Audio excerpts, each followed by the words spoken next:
We will just touch up quickly upon Basque clubs, Athletic Bilbao and Real Sociedad. Bilbao வந்து they could keep Nico Williams, assuming நம்ம Yes. Nico Williams வச்சுப்பாங்க. Assuming they keep Nico Williams, what will be a good run for Bilbao? And the Real Sociedad வந்து they're going to sell, mostly they're going to sell Mikel Merino. Yes. Zubimendi வைக்க போறது கிடையாது, அது சொல்லிட்டாங்க ஓப்பனா. So மிக்கல் Marino ஒரு ஆள் போயிடுவார். Still they have very good midfielders. Oyarzabal இருக்காரு, ஜுபிமெண்டி இருக்காரு. For them the issue will be forward. Isak இருந்தவரை அந்த டீம் வந்து the qualify for Champions League. Isak இருந்தவரை ஐசக் வந்து இப்போ is gone. They not able to replace Isak easily. Will quickly touch up on ரெண்டு பேரை பத்தி நீங்க என்ன நினைக்கிறீங்க? யாராவது மேஜரா வாங்கியிருக்காங்களா ரெண்டு பேரும்? Usually they don't sign much. Yeah, Athletic Club Bilbao, like if for the viewers who are new to this league, they are a Basque-based club who generally they are a club who don't sign players, and they are 100% reliant on their academy, and even if they sign only Basque-based players. So அந்த மாதிரி culturally rich ஆன club Athletic Club Bilbao. And point is அவங்க they do very well. They consistentா வந்து they qualify for Europe. They do well in cup competitions, especially வந்து Copa del Rey ல பாத்தீங்கன்னா they do consistently very well after Barca and Real Madrid. They perform a lot. And அவங்களுக்கு இப்போ the main point for Bilbao this season will be, are they going to keep Nico Williams or not? ஏன்னா வந்து if you look at last season, they've finished in the Europa League spots. Athletic Club, they finished 5th in the table. So if they keep Williams, Nico Williams, I feel they could have a good chance, a good run. Win பண்ணுவாங்களா? I'm not sure. I don't think they have enough squad depth or no doubt about their quality, but on the European competition la compete பண்ற அளவுக்கு do they have the squad depth? I'm not sure about that. So main point for Bilbao, if they keep Williams or not. And Real Sociedad, of course, they've lost one of their main central defenders, Robin Lenormand, to a rival Athletic in the Atletico Madrid in the same league. அப்புறம் looks like Mikel Merino is also going to leave. அதுவும் வந்து ரொம்ப எக்ஸ்பென்சிவான சேல்லாம் கிடையாது. இது saying fee of around 15 to 20 million for such a talented player. வந்து இப்போ பார்சாவுமே வந்து அந்த Barca preview video also I had talked about it. Of course is not linked to us right now, like சோர்சஸ்லாம் ஒன்றும் சொல்லலை, but I would love to have Merino in that midfield. ஏன்னா வந்து ஸ்பெயின்கே அகைன் யூரோஸ்ல பார்த்துருப்பீங்க, he was not a starter, but அந்த Germany கேம்ல கூட where he came and he scored that header, அந்த கேம்ல கூட ஹி ஹேட் செம impact in that extra time. So he is again a very very talented Spanish player and looks like Arsenal are gonna have a very very good player. ஏன்னா வந்து for them imagine Rice, Merino and Odegaard in the same midfield, சூப்பரான மிட்ஃபீல்டா இருக்கும். So they'll be lucky if they finish and sign Merino. So Real Sociedad, again one of those clubs who used to consistently finish in top 4. Again same problems. Sales பண்ணாங்க, Isak went, then now looks like this season Robin Lenormand is gone, Merino is going to go soon. So sale பண்றாங்க. Can we expect a new talent from their academy? Who knows, only time will tell. In the season பார்த்தா தான் தெரியும். But again, this is also looks like a team which will struggle to qualify for UCL this season also. I think on this account, I think Basque clubs வந்து ஓரளவுக்கு நம்ம cover பண்ணியாச்சு. And both of them to summarize, competing for a top 4 spot வந்து priority அவங்க fan base க்கு எப்பவுமே. அவங்க whether they make top 4 or not, அது another விஷயம். பட் ரெண்டு fan base-மே எப்பவுமே வந்து அவங்க வந்து ஓப்பனா சொல்றது என்னன்னா, நாங்க வந்து டாப் 4க்கு எப்பவுமே காம்படிஷன்ல இருக்கணும் த்ரூஅவுட் தி சீசன். 1-2 பாயிண்ட்ல மிஸ் ஆனா வந்து ஒரு பெரிய இதெல்லாம் ஒரு பெரிய பிரச்சனைலாம் இருக்காது ஃபேன் பேஸ்ல. பட் ரெண்டு பேருமே கம்பீட் பண்ணுவாங்க அப்படின்னு we have to hope. Other than this, 2 clubs நம்ம பேசியே ஆகணும். செவியா அண்ட் வெலன்சியா both have ரெண்டு பேருமே வந்து one of those Spanish clubs well known outside of England. Sevilla especially, ஏன்னா செவியா வந்து யூரோப்பா லீக்ல வந்து they are Europa basically they are Real Madrid எப்படி யூசிஎல்லோ வந்து செவியா அப்படி வந்து Europa League. Europa League. Valencia ஒரு காலத்துல ஒரு ஏர்லி 2000s லீக் டைட்டில்லாம் when Real Madrid had all their Galacticos, when R9 பெக்கம்லாம் இருந்த பேர் 2 தடவை லீக் எடுத்த team Valencia. Champions League final போன டீம். அதுக்கப்புறமும் இப்போ ஏர்லி பார்ட் ஆஃப் 2010ஸ்லாம் கூட they were competing for top 4. Top 4ல முடிச்சாங்க, யூசிஎல் ஆடினாங்க, எல்லாமே இருந்துச்சு. Valencia completely gone out of அந்த டாப் 4ங்கிற விஷயத்துல இருந்து கம்ப்ளீட்டா ஒரு லாஸ்ட் 4-5 சீசன்ஸ் தான் not even nowhere close. Famously எப்படி எல்லாரும் தெரியும் அவங்களோட ஓனர் வந்து அந்த ஸ்டோரி வந்து I think it's famous out of Spain also. They have a very troubled owner. அவரோட கதையெல்லாம் கேட்டா வந்து கிளேசர்ஸ் வந்து எவ்வளவோ பரவாயில்ல அப்படின்னு. நான் கிளேசர்ஸை பத்தி கம்ப்ளைண்ட், கிளேசர்ஸ் வந்து ஸ்பெண்ட் எல்லாம் பண்ணுவாங்க. இந்த ஓனர் வந்து literally this is the owner who will say 10 பிளேயரை வித்துரு, எனக்கு வந்து ப்ராஃபிட் பார்க்கணும் அப்படின்னு சொல்ற. திரும்பி ரீப்ளேஸ்லாம் பண்ண மாட்டார். அந்த 10 பிளேயரை வைக்க மட்டும் தான் செய்வாரு. அகாடமில யாரையா வச்சு ஆடிக்கொண்டுருவார். அந்த மாதிரி ஓனர். அந்த மாதிரி ஓனரை வச்சும் தே ஸ்டில் பிளே. ஆக்சுவலா போன சீசன் வந்து பார்ட்ஸ் ஆஃப் லாஸ்ட் சீசன் அவங்க வந்து நல்ல ஃபுட்பால் ஆடினாங்க. நான் நிறைய வலன்சியா கேம் பார்க்கல, ஆக்சுவலா ஹைலைட்ஸ் மட்டும் தான் பார்த்தேன். வலன்சியா ஃபாலோ பண்ற நிறைய பேர் நல்ல actually they play good football also in addition to getting points அப்படின்னு சொல்லியிருந்தாங்க. அவங்களோட கோச் வந்து ரூபன் பராஹா வந்து நிறைய டாக்டிக்கல் பேசஸ்ல வந்து they keep mentioning Ruban Baraha வந்து ஒரு இன்ஃப்ளூயன்ஸா நிறைய விஷயத்துக்கு. வெலன்சியா வந்து என்ன பண்ணுவாங்க, வெலன்சியாக்கு வந்து எது நல்ல சீசனா இருக்கு, அந்த ஓனர்னால நம்மளால எது நல்ல சீசனா இருக்கும்னே சொல்ல முடியல. அவங்க வந்து இப்போ டாப் 7ல எல்லாம் முடிச்சாங்க அப்படின்னா இட்ஸ் மிராக்கிள் ஃபார் தம். ஒண்ணுமே இல்லாம அந்த ஓனரை வச்சுட்டு டாப் 7 எல்லாம் முடிச்சாங்கன்னா தட் கோச் வந்து he deserves a statue. Valencia பொறுத்த அளவுக்கு. செவியா வந்து எப்படி இருந்த டீம், என்ன ஆனாங்கன்னே தெரியும்.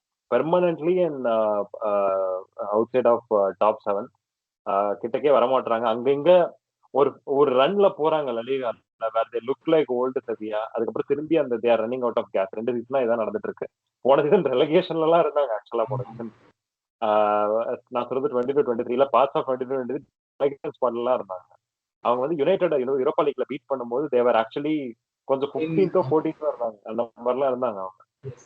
ஸோ அப்படி வந்து அப்ப Sevilla not playing Europe this season. செவியாக்கு வந்து நீங்க என்ன நினைக்கிறீங்க? செவியாக்கும் வெலன்சியாக்கும் have they signed anybody majorly? செவியா and Valencia usually they don't sign much. செவியா வந்து they have signed Saul from Atletico on a free transfer. So அப்புறம் if you know Arsenal midfielder Sambi Lokonga, so they have got him on loan. அப்புறம் Leicester striker Iheanacho, they have signed him on a free transfer. Good signing. மூணு பேருமே well known. Good signing land season முடிஞ்சதா தெரியும், but well known players மூணு பேருமே. Like ஒரு general football கம்யூனிட்டில known players. And Saul வந்து good quality player. So and like நீங்க சொன்ன மாதிரி தான் the story of Valencia. I think இது ஒரு தனியா ஒரு எபிசோடா கூட பண்ணலாம் later stage covering this Valencia story. ஏன்னா ஏர்லி டேஸ் லைக் லாலிகா பார்க்க ஸ்டார்ட் பண்ணும்போது that it was like one of those teams that I would be excited to watch. அந்த நிறைய குவாலிட்டி பிளேயர்ஸ், கெவின் கெமிரோலாம் அந்த டைம்ல he used to be like a very good player for Valencia. So அந்த டைம்ல வந்து it used to be a very entertaining team to watch. Then this downfall under this new ownership வந்து is really sad to see. And of course நீங்க சொன்ன மாதிரி the coach he's done an excellent job. Last season itself them finishing 9th வந்து I was very surprised. இவ்வளோ problems இருந்து they are able to finish in a top 10 spot was really surprising to me, considering that they hardly make any signings. So this season வந்து பெருசா ஒன்றும் இல்லை like signing வைஸோ இல்லை sales வைஸோ. So not expecting too much from Valencia, but okay, let's see if they can make a miracle run and finish top 10 this season. அப்புறம் செவியா நீங்க சொன்ன மாதிரி of course consistently good in Europa League. But leagueல வந்து past few years வந்து they have not done a great job. Cup competitions of course that has been their they've been known for doing well in cup competitions. So அது வந்து இது. So Sevilla also like problem for them has been major player sales, proper replacements illa, again financial troubles for them also. Coachum வந்து if I'm not wrong they've not had a consistent run with the same coach. நிறைய sackings and replacements இருந்திருக்கு. So that has been a problem for Sevilla. Last season they finished 14th in the league.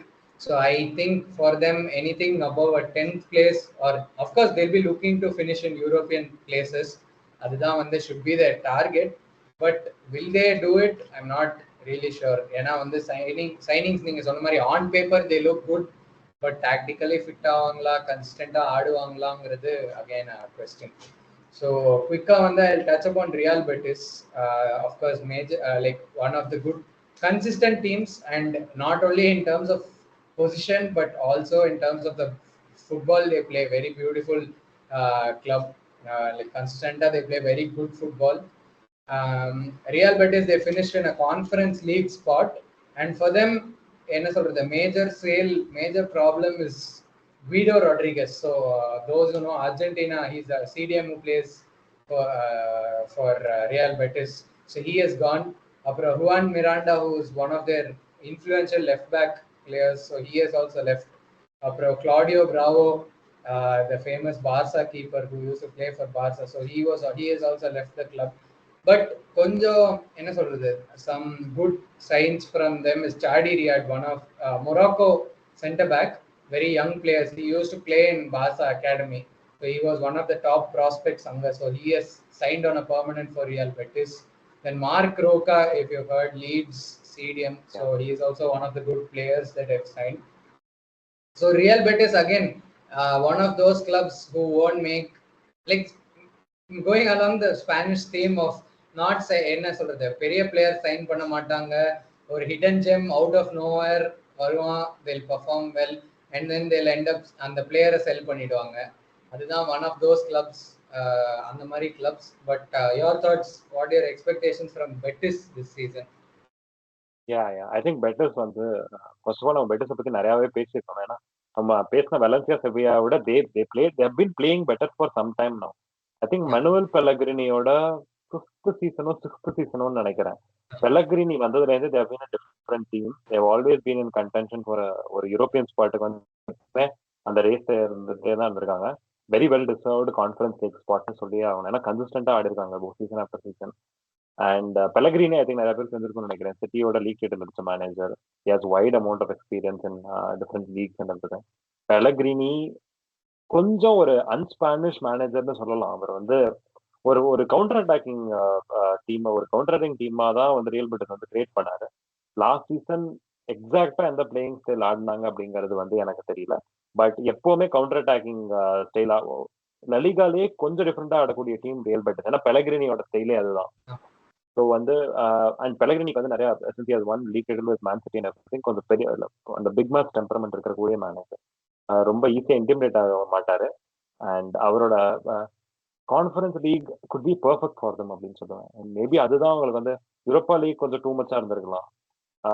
UCL will be too much for them for sure. அவங்க இருக்கிற squad depth எல்லாம் வச்சு conference league will be perfect for them. And first of all, Pellegrini has to be given credit to reviving Isco. Isco வந்து அவ்வளவுதான் ஃபினிஷ்டுன்னு நினைச்சோம் எல்லாருமே, கரியரே over நினைச்சோம். Retire ஆக போறாங்கலாம் நியூஸ் வந்துச்சு ஆக்சுவலா. பட் வந்து இஸ்கோ வந்து இப்போ வந்து is playing like old Isco, completely enjoying this football. அது வந்து பெரிய கிரெடிட் வந்து பெலகிரினிக்கு போயே ஆகணும். I think retaining a conference league spot would be a really good season for them. ஏன்னா அவங்களுக்கு வந்து பில்பாவ் லெவலுக்கு டெப்தா, பேஸ்ட் கிளப்ஸ் அளவுக்கு depth of talent they don't come regularly through their academy. எப்போங்க டாப் 4லாம் வந்து கொஞ்சம் ஸ்ட்ரெச் ஃபார் them. ஸோ வந்து I think retaining conference league, getting a good run in conference league, ஒரு நல்ல ரன். செமிஃபைனல் ஃபைனல் போய் ஒரு கேம்ல தோக்குறது, ஒரு கோல்ல தோக்குறதுலாம் ஒண்ணுமே பண்ண முடியாது நம்ம. But I think there fans will definitely expect. அதே பெலகிரினியோட he has been here for a while. கோவிடுக்கு முன்னாடில இருந்தே இருக்காரு நினைக்கிறேன் பெலகிரினி. வந்து ஒரு நல்ல ஒரு 7th ஸ்பாட் வந்து ஒரு நல்ல ஸ்பாட்டா இருக்கும் பெட்டிஸ்க்கு. On that note I think we'll quickly move on. we have ஒரு டேபிள் மாதிரி வச்சிருக்கோம் எங்களோட ப்ரெடிக்ஷன் இந்த சீசனுக்கு. ஒரே ஒரு டீம் மட்டும் மென்ஷன் பண்ணிக்கிறேன். இந்த கெட்டாஃப்னு ஒரு டீம் இருக்காங்க, லலிகா பாக்குற எல்லாருக்கும் தெரியும். பயங்கர இரிட்டேட்டிங்கா ஒரு 90s ஃபுட்பால் பார்க்கணும், இல்ல 80s இட்டாலியன் ஃபுட்பால் பார்க்கணும், அவங்கள பாருங்க. பயங்கர அவங்கள சுத்தி ஒரு சர்க்கஸ் நடந்துட்டே இருக்கும் எப்பவுமே. அவங்க ஆடுற எல்லா மேட்ச்லயும் ஏதாவது ஒரு கண்டென்ட் கிடைக்கும். அதனால வந்து ஏதாவது ஃபுட்பால் 80sல எப்படி இட்டாலியில ஆடி இருப்பாங்கன்னு ஏதாவது டவுட் இருந்துச்சு அப்படின்னா கெட்டாஃப் ஆடுற மேட்ச்லாம் வந்து பாருங்க. இவங்க பேசிக்கலி வந்து லாலிகாவோட பர்ன்லி. இப்போ பிரீமியர் லீக் டீம்ஸ்க்கு எப்படி ஒரு பர்ன்லி கூட ஆடும்போது ஃப்ரஸ்ட்ரேட்டிங்கா இருக்குமோ அந்த மாதிரி ஒரு டீம் தான் வந்து ஹெட்டாஃபே. எப்பவுமே எங்களுக்கு வந்து ரியல் மேட்ரிட் பார்சலோனா ஃபேன்ஸ் வந்து கெட்டாஃபேயோட ஆடுறதுனால எங்களுக்கு ஒரே டவுட் தான், எல்லா பிளேயரும் இன்ஜுரி ஆகாம வருவானா. அதுதான் நான் வந்து எப்பவுமே ஒரு டேக்கிள் போட்டு ஒரு ஒரு பிளேயர் வந்து 2 மாசம் படுத்துருவான் எப்பவுமே அந்த கேம் ஆடும்போது. கெட்டாஃப் வந்து சில பேருக்கு ரொம்ப பிடிச்ச டீம். ஏன்னா ஓல்டு ஸ்கூல் ஃபுட்பால் பார்த்தவங்க, ரொம்ப ரக்கடா பிசிக்கலா இப்படிதான். நான் அந்த ஃபுட்பால் பார்த்து வளர்ந்தவங்க யாராவது இருந்தீங்கன்னா கெட்டாஃப் பாருங்க. நடிகால வந்து இவ்வளவு வெரைட்டி இருக்கு. வெறும் பியூர் ஸ்பானிஷ் டீம்ஸ் இல்ல. இன்னும் நாங்க பேசல. பாட்டம் ஆஃப் டீம்ஸ் நாங்க நிறைய பேசல. நிறைய டீம் அப்படியே பழைய காலத்து 4-5-1 போட்டு அப்படியே படுத்துருவாங்க. ஒண்ணுமே பண்ண ட்ரிபிள். நிறைய பேர் சொல்ல வினிசியஸ் ஜூனியர்லாம் அப்படியே ட்ரிபிள் பண்ணிட்டு போற மாதிரி சாம்பியன்ஸ் லீக் எல்லாம் பார்த்திருப்பீங்க. வினிசியஸ் ஜூனியர்லாம் அவேல இந்த டீம்ஸ் எல்லாம் போனா அப்படியே படுத்துருவாரு. அந்த மாதிரி நிறைய வெரைட்டி இருக்குல்ல லீகால. வெரி டிஃபென்சிவ் லீக் கடைசி 3-4 சீசனா. நாங்க வந்து one of the lowest goal ratios. இப்போ வந்து பிரீமியர் லீக் புண்டஸ்லீகா வந்து they have more than 3 goals per game. I think La Liga வந்து 2.6 2.7 தான். அதனால நிறைய வெரைட்டி இருக்கு லலிகால. ஸோ உங்களுக்கு வந்து ஏதாவது ஒரு டீம் இன்ட்ரெஸ்டிங்கா இருக்கும்னு தெரிஞ்சுன்னா கண்டிப்பா நீங்க கமெண்ட்ஸ்ல போடுங்க. இன்னொரு டீம் மிஸ் பண்ணிட்டோம் நம்ம வந்து விலாரியல் அண்ட் செல்டா விகோ. இந்த ரெண்டு டீமும் வந்து லைக் ரொம்ப like not so many talking points. ஏன்னா பெருசா சைனும் பண்ணல ஆர் பெரிய பிளேயர்ஸும் போகல. But in terms of team calibre wise these are also என்ன சொல்றது தோஸ் கொஞ்சம் நல்லா பார்க்கக்கூடிய teams. Villarreal of course Unai Emery இருக்கும் போது very very very famous under Unai Emery. Lot of அந்த நிறைய பிளேயர்ஸ் வந்து ஸ்டாண்ட் அவுட் பர்ஃபார்மன்ஸா இருந்தாங்க. ஸோ ஒன் ஹியூஜ் லைக் பெரிய ஷவுட் அவுட் டு சோர்லாத். ஏன்னா வந்து he was one of the top scorers for Villarreal last season. 23 goals for Villarreal. So அது ஒரு team. And one of the consistently most annoying players, especially Barca against எப்பவுமே கோல் அடிப்பாரு, that is Iago Aspas from Celta Vigo. அந்த full season out of ஃபார்மா இருந்தாலும் கரெக்டா வந்து பார்சாக்கு அகேன்ஸ்டோ இல்லை அந்த பெரிய டீமுக்கு against he definitely performs. So அதுவும் two teams who have been you know La லீகால கொஞ்சம் கன்சிஸ்டண்டா நல்லா பண்ற டீம்ஸ். ஐ திங்க் ஏகோ ஆஸ்பாஸ் பொறுத்த அளவுக்கு யாருக்கெல்லாம் தெரியலையோ you need to go to Wikipedia and see his consistency. அவர் வந்து ஆக்சுவலா பியூர் ஸ்ட்ரைக்கர் கிடையாது. அவரோட நம்பர்ஸ் கோல்ஸ் அசிஸ்ட் வச்சு நிறைய பேர் assume is pure striker. I would say மெஸ்ஸியோட யாரையுமே கம்பேர் பண்ணக்கூடாது. பட் ஒரு மிட் டேபிள் மெஸ்ஸின்னு சொல்லலாம். அவரை வந்து ஒரு அந்த மாதிரி அவர் வந்து பயங்கர கிரியேட்டிவ் பிளேயர். நிறைய பொசிஷன் ஆடி இருக்காரு. அண்ட் செல்டா விகோ பொறுத்த அளவுக்கு 22-23 தேர் ஃபைட்டிங் ஃபார் ரெலிகேஷன். இந்த சீசன்லயும் தேர் ஃபைட்டிங் 13th முடிச்சிருக்கலாம். Actually they're fighting for relegation entire season. அப்புறம் கடைசி I think 1 month they came out of relegation. அந்த மாதிரி முடிச்சிட்டாங்க. ஏதோ பண்ணி 13th முடிச்சிட்டாங்க. For Premier League fans they are like Crystal Palace. எட்டர்னலா இருந்துட்டே இருப்பாங்க லீக்ல. எப்படி இருப்பாங்க அப்படின்னு யாருக்குமே தெரியாது. எப்படி கிறிஸ்டல் பேலஸ் வந்து வில்ஃப்ரெட் ஜாஹா இருந்தாரோ அதே மாதிரி இங்க வந்து ஏகோ ஆஸ்பாஸ். அதனால இதுதான் வந்து கம்பேரிசன். அண்ட் வியாரியல் வந்து வெலன்சியால இருந்து என்டையர் வெலன்சியா டீமை வாங்கினாங்க தேங்க்ஸ் டு தட் வெலன்சியாவோட ஓனர்னால. அண்ட் தே ஆர் தேர் அந்த ஒரு கோல்டன் ஒரு ஹனிமூன் ஃபேஸ் இருந்துச்சு அவங்களுக்கு. when Unai Emery was there. இப்போ வந்து யூ நெவர் நோ எந்த லலிகா டீம் எப்படி ஆடுவாங்கன்னே தெரியாது.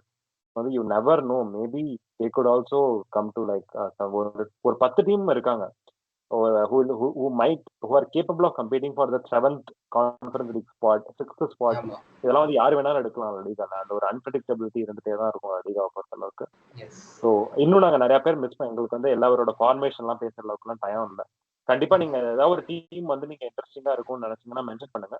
அடிஷனலா நாங்க வீடியோ பண்ணும்போது கண்டிப்பா நாங்க அவங்கள பத்தி படிச்சுட்டு வந்துட்டோ இல்லை எங்களுக்கு தெரிஞ்ச விஷயத்தை பத்தி நாங்க வந்து ஷேர் பண்றோம். we'll go to the predictions அந்த நீங்க ஸ்கிரீன் ஷேர் தெரியுதுல. ஓகே, சோ நம்ம வந்து கீழ இருந்து ஸ்டார்ட் பண்ணுவோம். just give you this information that in the season promote ஆன டீம்ஸ் வந்து Leganes, Real Valladolid and Espanyol. So people who don't like second divisionல நான் பார்க்க மாட்டேன். But there is this one club which is very interesting, Real Oviedo ன்னு ஒரு club. Like a lot of people don't know the story. Maybe அதுவும் வந்து ஒரு interesting stories to cover. So they were almost on verge of bankruptcy at a point. Then last season and the Segunda finals and the finals was between Espanyol and Real Oviedo, which they Espanyol like they were 1-0 down in the first leg. Then they went on to win the second leg 2-0 and crushing the hopes of Oviedo fans. And Espanyol they're back in La Liga after a year at Segunda. So on the information, let's start. Who do you think will be in that 18 to 20 spot on the 3 relegation teams?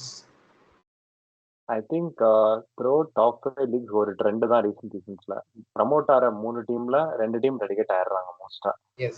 So I think 2 out of them real வெலடரேட் பொறுத்த அளவுக்கு they actually have I think they have more money அப்படின்னு நினைக்கிறேன். ஏன்னா they have a solid ownership ஒன்னு. They have actually real வெலடரேட் வந்து ஸ்டேடியம்லாம் நிறைய மாத்தி அந்த மாதிரிலாம் they have invested a lot into their team recent yearsல. I think வெலடரேட் வந்து எஸ்கேப் ஆயிடுவாங்க. I think Leganes and Real Oviedo, I think both of them are in I think 3ல 2 பேர் relegate ஆறது வந்து காமனா நடக்கிறது எப்பவுமே. அதனால 3ல 2 பேர் இல்ல 3ல 1 கன்ஃபார்ம். 3ல 2 வந்து இப்போ ரீசன்ட் ரன் வந்து அக்ராஸ் டாப் 5 லீக் வந்து 3ல 2 போறது. I think it's going to be Real Oviedo and Leganes. So ஒரே செகண்ட், இது பழைய இதுன்னு நினைக்கிறேன். ஒரே செகண்ட், ஜஸ்ட் a second, இது அப்டேட் பண்ண முடியுமான்னு பார்க்குறேன். இல்ல ஆக்சுவலி இட்ஸ் ஓகே, நம்ம வெர்பலா கூட சொல்லிடலாம். ஒன்றும் பிரச்சனை இல்லை. ஓகே தானா? பெட் டேபிள் விட்டுருங்க நம்ம வந்து இல்ல வெறும் அந்த ரெலிகேஷன் 3 டீம் மட்டும் தான் டிஃபரெண்டா இருக்கு, மிச்சபடி எல்லாம் சேம் தான். ஓகே இட்ஸ் ஓகே, நீங்க ஸ்கிரீன்ஷாட் பண்ணுங்க. அது ஐ திங்க் வியூஸ் அது மட்டும் எம்டியா விட்டுறேன். அண்ட் மிட் டேபிள் கூட நம்ம என்னன்னா 13 to 17 ப்ரெடிக்ட் பண்றது. ஐ திங்க் மிட் டேபிள் வந்து hard 8 to 17. Yes, I think நம்ம வந்து வீல் மேஜர்லி ஃபோக்கஸ் ஆன் சரி, நம்ம 7ல இருந்து 7 to 1 ப்ரெடிக்ட் பண்ணிட்டு then we'll come to 13 8 to 17. we'll get it. அதுக்கப்புறம் நமக்கு தெரியும் ஆட்டோமேட்டிக்கா நம்ம மிட் டேபிள் டீம் யாரு. ஓகே, கான்ஃபரன்ஸ் லீக் பார்த்தோம்னா சரி ஃபர்ஸ்ட் மேல இருந்து வந்துடலாமா? ஃபார் நவ I'll put all 3 teams as title contenders. அதுக்கப்புறம் நம்ம ரீஅரேஞ்ச் பண்ணிக்கலாம். I think this we can agree upon for these 3 will definitely finish in Champions League spots. அப்புறம் ஓகே, கான்ஃபரன்ஸ் லீக் வந்துடலாம். which team do you think can finish in the conference league spots? I think it's going to be one of Valencia or Real Betis. I think ஏனே தெரியல, Valencia last season I'm hearing positive things. அந்த ownership காலி தான், ownership பத்தி பேச தேவையில்லை. But அந்த கோச்னால I keep hearing his name, Ruben Baraja name across many Spanish profiles, Spanish accounts in Twitter. Ruben Baraja Manuel Pellegrinoட எக்ஸ்பீரியன்ஸ் இருக்கு. But they will be playing a lot of games. Betis will be conference league இருக்கிறதுனால I think play off வேற ஆடுவாங்க conference லீக்ல. Betis வந்து playing a lot of games, fatigue இருக்கு, squad depth வேணும். I would go with Valencia. I don't know. Okay, நான் வந்து I'll throw in Girona also into this mix. ஏனா வந்து I feel again could be an unpopular prediction or I don't know, but I feel that this season they're going to struggle. கொஞ்சம் கஷ்டப்பட்டு தான் they have to come up and they're going to have a tough time, especially Champions League. Remember in the season la new format வர, if I am not wrong. So so they'll be playing more games also. So I'll throw Girona into the mix. So of course Valencia is Ajay's prediction. I'll say Girona. So இப்போதைக்கு we'll keep both of them, then we'll sort it out and come to a conclusion. At the Europa League spots, Europa League I think ரெண்டு base club again நினைக்கிறேன். ரெண்டு base கிளப்புமே do they have the talent to break into top 4? If Bilbao retain Nico Williams, if they continue to play like they play, I think 4th position is a real possibility for Bilbao. Sociedad வந்து again Europa League தான். I can just see them playing in the Europa League again. கரெக்டா அது just enough talent to continue playing in Europa League. அந்த மாதிரி team அது. அதனால வந்து Sociedad செவி யூரோப்பா லீக்னாலே ஃபர்ஸ்ட் ஞாபகம் வருது செவியா தான். பேட் க்ளோஸாவே வர மாட்டாங்க அந்த 5th. எப்படி ஏதாவது செவியா வந்து என்னால ஒரு ரீசனே சொல்ல முடியாது செவியா யூரோப்பா லீக்னு சொன்னேன். பட் வந்தா நல்லா இருக்கும். Sociedad for sure, one for sure. Fourth position, I think let's assume that Barca, Real Madrid, Atletico is top 3. And 4th பொசிஷனுக்கு நீங்க யாரை சூஸ் பண்ணுவீங்க? I would say Bilbao. நான் வந்து இப்போதைக்கு இதுதான் வந்து நம்மளோட contenders. So I don't think out of these இதுக்கு வெளியே போக மாட்டோம்னு நினைக்கிறேன். I think I'll stick to you. ஏன்னா பில்பாவ் தான் வந்து out of these teams which I'm seeing right no high possibility. எனக்கு தெரிஞ்சு எனக்கு பார்சா மேல சுத்தமா நம்பிக்கையே இல்லை. So I am saying there is high possibility that he will stay. So even if it doesn't stay, அது வந்து S it's a huge factor தான். பட் அந்த டேலண்ட் பூலுக்கு தெர் இஸ் நோ என்ன சொல்றது, they keep bringing up players somehow. That is how good their academy is. And Ernesto Valverde, since he's gone back to Bilbao, he's done a very very good job. And the old days, like Barca varadhukku munnadi, he was the coach of Athletic Club Bilbao. So appo also he had a very very great stint at Bilbao. So I think he will continue that magic run, and I think he will take that 4th spot. So in that case, our title winners, எனக்கு தெரிஞ்ச Atletico title ஜெயிக்க மாட்டாங்க. I think we are running out of time, so quickly we'll predict the title winner. And title winner உங்களை பொறுத்தளவுக்கு random prediction தான் obviously. First வந்து நான் I'll put Atletico at 3. So அதுதான் my so I'll remove that. So Barca ஃபேனா வந்து I can't, என்னால முடிஞ்ச like even if I think I can't say it, but I think Barca will win the La Liga. என்னால வந்து அந்த statement on internet சொல்ல முடியாது, but I think we'll win the La Liga season. I think it's going to be a very close title race with Madrid winning by 1 point 2 points அந்த மாதிரி நினைக்கிறேன். So I think Madrid fan Madrid choose பண்ணியாச்சு, Barca fan Barca choose பண்ணியாச்சு. I think on that note இந்த preview நம்ம முடிச்சுக்கலாம். கமெண்ட்ஸ்ல கண்டிப்பா போடுங்க, நாங்க என்னெல்லாம் பாயிண்ட்ஸ்லாம் மிஸ் பண்ணோம், என்ன பாயிண்ட்ஸ்லாம் சொல்லலாம் அப்படிங்கறத. And thank you all for watching the video, and see you soon with more videos.